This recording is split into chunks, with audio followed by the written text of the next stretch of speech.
So after you install the framework, you open your browser and type the virtual host that you set up your framework.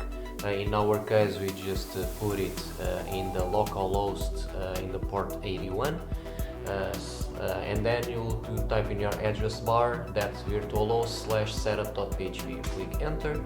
It will show you basically the first page with a bunch of steps, with the steps that you should have done when you install the framework. Basically the configurations of the php.ini, some configurations of Apache, the modules that you should have installed in the PHP or Apache, and others. In the number 9, you'll see a bunch of status for files that should be all of them okay.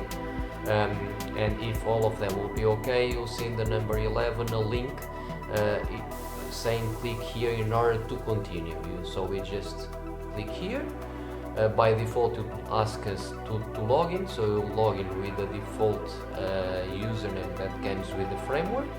You just need to type login. By default our browser is already filling the details.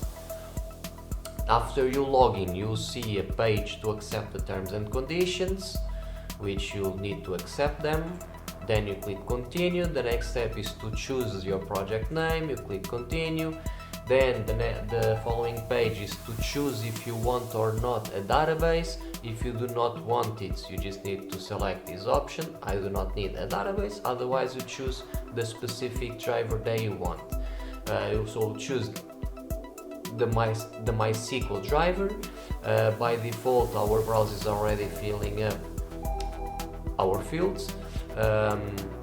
We'll just create a new database called MyFirstDB. And then you just need to type continue. Okay, and it's already set up very fast. So in here in this last page we see 3 links. The first link is to change the password of the default username. So in order to do that you just need to click here. So let's just open in the new tab. In here you just need to type to change, if you wish, the username and to change the password, which is recommendable, and you click here in this button, save. We'll not do that now.